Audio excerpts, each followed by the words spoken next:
রাজনীতি নিয়ে আলাপ হয়নি, আমাদের নেত্রীও করেননি বলছেন মোশাররফ হোসেন। এদিকে ২-৩ ঘন্টা পর আধা ঘন্টার জন্য বিদ্যুৎ আসে, তারপর আর খোঁজ নেই বলছেন রিজভী। জানাবো নতুন মহাসচিব নিয়ে তৃণমূলের সাথে তারেকের সংলাপ। বেনজিরের পর আসাদ, পুলিশে অস্বস্তি, সরকার কি করবে? এবং সর্বশেষ জানাবো তেজগাঁওয়ে সড়ক দখল করে ট্রাক রাখা স্থায়ীভাবে বন্ধ হবে বলছেন আতিক। দর্শক শুনছিলেন সংবাদ শিরোনাম, এখন বিস্তারিত। রাজনীতি নিয়ে আলাপ হয়নি, আমাদের নেত্রীও করেননি বলছেন মোশাররফ হোসেন। বিএনপি চেয়ারপারসন খালেদা জিয়ার সঙ্গে পবিত্র ঈদুল আজহার শুভেচ্ছা বিনিময় করেছেন দলটির স্থায়ী কমিটির সদস্যরা। হোসেন বলেছেন, আমরা ঈদের শুভেচ্ছা জানানোর জন্য সেখানে গিয়েছিলাম। প্রতি বছরই আমরা ঈদের শুভেচ্ছা জানাতে একত্রিত হই, কিন্তু এখানে রাজনীতি নিয়ে আলাপ করি না। আমাদের নেত্রীও রাজনীতি আলাপ করেন না, আজকেও তাই হয়েছে। বর্তমানে দেশের মানুষের যে অর্থনৈতিক অবস্থা তা খুবই খারাপ বলে উল্লেখ করে বিএনপি স্থায়ী কমিটির এই নেতা বলেন, আজকে যে ঈদ তা দেশবাসী আনন্দের সঙ্গে পালন করতে পারেনি। সবাই কষ্টে আছে, আমরা সবাই কষ্টে আছি।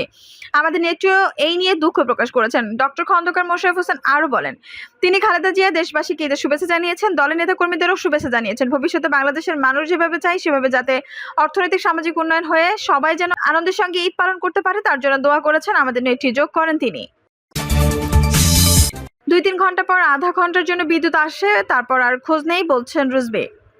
বিএনপি সিনিয়র যুগ্ম মহাসচিব রুহুল কবির রিজভী বলেছেন, ডামি সরকারের গণবিরোধী নীতির কারণে জ্বালানি তেলের দাম বৃদ্ধি পেয়েছে, পানির দাম বৃদ্ধি পেয়েছে, বিদ্যুতের দাম বৃদ্ধি পেয়েছে, সব জিনিসের দাম অস্বাভাবিক বৃদ্ধি পেয়েছে। তিনি বলেন, গ্রামে বিদ্যুৎ শুধু যায় আসে না, কখন আসে তার কোনো ঠিক ঠিকানা নেই। যারা গ্রামে ঈদ করতে গিয়েছিলেন তারা এসে অনেকে বলেছেন যতটুকু আইপিএস এর বিদ্যুতের ব্যাকআপ দরকার সেটুকুও পায় না। ১৫-২০ মিনিটের জন্য বিদ্যুৎ আসে আবার চলে যায়, ২-৩ ঘন্টা পর আধা ঘন্টার জন্য বিদ্যুৎ আসে, তারপর আর খোঁজ পাওয়া যায় না। আপনারা দেখেছেন এই ঈদে ঢাকায় গ্যাসের অভাবে মানুষ রান্না করতে পারেনি, বাড়িতে বাড়িতে মাংস নষ্ট হয়ে গেছে বিদ্যুৎ ও গ্যাসের অভাবে। ফ্রিজ চলে না বিদ্যুতের জন্য, গ্যাসের জন্য আগুন জ্বলে না। যে অহংকার করে প্রধানমন্ত্রী তার উন্নয়নের কথা বলেন, সে উন্নয়ন হলে কাগজ যেমন থুতু দিয়ে জোড়া লাগানো হলে যেমন জোড়া লাগে, ঠিক শেখ হাসিনা উন্নয়নেরও সেরকম, যারা কারণে ধপাস করে শেখ হাসিনার উন্নয়ন পড়ে গেছে। বিএনপি চেয়ারপারসন খালেদা জিয়ার নিঃশর্ত মুক্তি এবং গ্যাস, বিদ্যুৎ ও পানির মূল্য বৃদ্ধির প্রতিবাদে বিএনপি ও এর অঙ্গ সহযোগী সংগঠন আয়োজিত বিক্ষোভ মিছিলের শেষে প্রধান অতিথির বক্তব্যে রিজভী এসব কথা বলেন। রুহুল কবির রিজভীর নেতৃত্বে নয়াপল্টন থেকে বিক্ষোভ মিছিলটি শুরু হয়, নাইট অ্যাঙ্গেল মোড় হয়ে আবার নয়াপল্টনে এসে শেষ হয়। আমার মা জেলে কেন, শেখ হাসিনা জবাব চাই, রুশ ভারতের দালালরা হুঁশিয়ার সাবধান। গ্যাসের দাম বাড়লো কেন, শেখ হাসিনা জবাব চাই। তেলের দাম বাড়লো কেন, শেখ হাসিনা জবাব চাই। পানির দাম বাড়লো কেন, শেখ হাসিনা জবাব চাই বলে নেতাকর্মীরা স্লোগান দেয়। রিজভী আহমেদ আরও বলেন, এত পচা পানি সরবরাহে পরও 7% পানির দাম বাড়ানো হয়েছে। উপস্থিত দলের নেতাকর্মীদের উদ্দেশ্যে রিজভী বলেন, আজকে যে আওয়াজ তুলেছেন তা ন্যায়সঙ্গত। এটি জনগণের দাবি, আমরা জনগণের পক্ষে, আমরা ন্যায়ের পক্ষে, আমরা অবাধ মত প্রকাশের স্বাধীনতার পক্ষে। যেগুলো শেখ হাসিনা কেড়ে নিয়েছেন, আপনাদের প্রতি আহ্বান, আমাদের রাজপথে আরও জোরালোভাবে নামতে হবে। আমাদের হয়তো গুলি করবে, গুম করবে ও ক্রস ফায়ার দেবে, কিন্তু তবুও আমাদের মিছিল থামলে চলবে না যতক্ষণ না শেখ হাসিনার রাজ সিংহাসনকে রাস্তায় উল্টে যায়। নতুন মহাসচিব নিয়ে তৃণমূলের সাথে তারেকের সংলাপ। বিএনপিতে এখন পরিবর্তনের হাওয়া বইছে, এই নিয়ে দলের মধ্যে অস্বস্তি এবং সীমাহীন আতঙ্ক। তার মধ্যে তারেক জিয়া তার সিদ্ধান্ত অনড়, তিনি দলের খোল নসলে পাল্টে ফেলার জন্য পরিবর্তনের ধারা অব্যাহত রাখার ঘোষণা দিয়েছেন। স্থায়ী কমিটির সদস্যদেরকে গতরাতে বলেছেন, যে কোনো সময় যে কেউ বাদ পড়তে পারেন, যারা দায়িত্ব পালন করতে পারবেন না তাদের দলে থাকার দরকার নেই। বিএনপির এখন তাই কমিটি এবং পদে থাকার না থাকার এক ধরনের আতঙ্ক চলছে। এই আতঙ্কের মধ্যে লন্ডনে পলাতক বিএনপির ভারপ্রাপ্ত চেয়ারম্যান তারেক জিয়া তৃণমূলের সঙ্গে ধারাবাহিকভাবে বৈঠক করেছেন। এবার তিনি বৈঠক করছেন দলের সম্ভাব্য মহাসচিব কাকে করা যায় তা নিয়ে। সংশ্লিষ্ট সূত্রগুলো বলছে যে মির্জা ফখরুল ইসলাম আলমগীর দলের মহাসচিব থাকতে চান না, এটা তিনি সাফ জানিয়ে দিয়েছেন। আর বিএনপির পক্ষ থেকে তারেক জিয়া এবং বেগম খালেদা জিয়া তাকে পরবর্তী মহাসচিব চূড়ান্ত না করা পর্যন্ত দায়িত্ব পালন করে যেতে বলেছেন। এরকম অবস্থায় তারেক জিয়া এখন নতুন মহাসচিব নিয়োগের প্রক্রিয়া শুরু করেছেন। কিন্তু নতুন মহাসচিব কি হবে, এই নিয়ে তারেক জিয়া তৃণমূলের মতামত গ্রহণ করেছেন। তৃণমূল কাকে পছন্দ করে সেই বিষয়টিকে মূল্যায়ন করা হচ্ছে। সবার আগে বিএনপির একজন স্থায়ী কমিটির সদস্য বলেছেন যে বিএনপিতে এখন সিদ্ধান্ত গ্রহণের প্রক্রিয়া পাল্টে গেছে। আগে স্থায়ী কমিটি সিদ্ধান্ত গ্রহণ করত এবং সেই সিদ্ধান্ত তৃণমূলকে জানিয়ে দেওয়া হতো, এখন তৃণমূলের মতামতের আলোকে সিদ্ধান্ত গ্রহণ করা হয়। তৃণমূলের পক্ষ থেকে যে মতামত দেওয়া হয় সেই সিদ্ধান্ত কার্যকর করার চেষ্টা করা হয়। তবে একাধিক দায়িত্বশীল নেতা বলেছেন এগুলো স্টেপ আই ওয়াশ, তৃণমূলের কাছ থেকে শুধুমাত্র মতামত নেওয়া হয়, এটি এক ধরনের পলিটিক্যাল স্ট্যান্ডবাজি বলেও মনে করছেন বিএনপির কোনো নেতা। তবে সেটি যাই হোক না কেন, নতুন মহাসচিব হিসেবে বেশ কিছু নাম সামনে এসেছে এবং আগামী কিছুদিনের মধ্যে নতুন মহাসচিব হিসেবে কাউকে দেখা যেতে পারে বলে ধারণা করা হচ্ছে। বিএনপির দায়িত্বশীল সূত্রগুলো বলছে যে এখন জাতীয় নির্বাহী কমিটি পরিবর্তন সম্পন্ন হচ্ছে, সামনে স্থায়ী কমিটি পূর্ণ গঠন হবে, এরপর মহাসচিব পরিবর্তন হবে। বিএনপিতে আপাতত কাউন্সিল করা সম্ভব হচ্ছে না বলে মনে করছেন বিএনপি স্থায়ী কমিটির সদস্য কারণ বিএনপি যদি কাউন্সিল করে তাহলে অনেকগুলো প্রশ্নের জবাব দিতে হবে, জবাব দিতে আওতায় আসতে হবে অনেক সিনিয়র এবং গুরুত্বপূর্ণ নেতাকে। আর এই কারণে কাউন্সিল এড়িয়ে যা হচ্ছে। তবে বিএনপি নেতারা অবশ্যই বলছেন বিভিন্ন কথা। তারা বলছেন যে এখন কাউন্সিল করার মতো রাজনৈতিক পরিবেশ নেই। দলের অধিকাংশ নেতাকর্মী হয় মামলার শিকার হচ্ছে অথবা পালিয়ে বেড়াচ্ছেন। এরকম অবস্থায় কাউন্সিল করা কোনোভাবেই সম্ভব নয়। আর এ কারণে কাউন্সিল ছাড়াই দলের গুরুত্বপূর্ণ পদগুলোতে রদবদল করা হচ্ছে। তবে মহাসচিব কে হবে এই নিয়ে বিএনপির মধ্যে যে আলোচনাগুলো হচ্ছে তাতে নানা রকম মতামত পাওয়া যাচ্ছে। তবে বিএনপি নেতারা বলছেন আসলে মহাসচিব কে হবেন এটি চূড়ান্ত করবেন লন্ডনে পলাতক বিএনপির ভারপ্রাপ্ত চেয়ারম্যান তারেক জিয়াই। তিনি যে সিদ্ধান্ত নেবেন সেই সিদ্ধান্ত তৃণমূলের সিদ্ধান্ত হিসেবে চাপিয়ে দেওয়া হবে। বেনজিরের পর আসাদ, পুলিশে অস্বস্তি, সরকার কি করবে? পুলিশের সাবেক প্রধান বেনজির আহমেদকে নিয়ে যখন সারা দেশে তোলপাড়, তার দুর্নীতির এবং বিস্ময়কর সম্পদের স্মৃতির গল্প হাটে মাঠে ঘটে আলোচিত হচ্ছে, সেই সময় আরেক পুলিশ কর্মকর্তা আসাদুজ্জামান মিয়ার নানা রকম দুর্নীতির কাহিনী গণমাধ্যমে প্রকাশিত হয়েছে।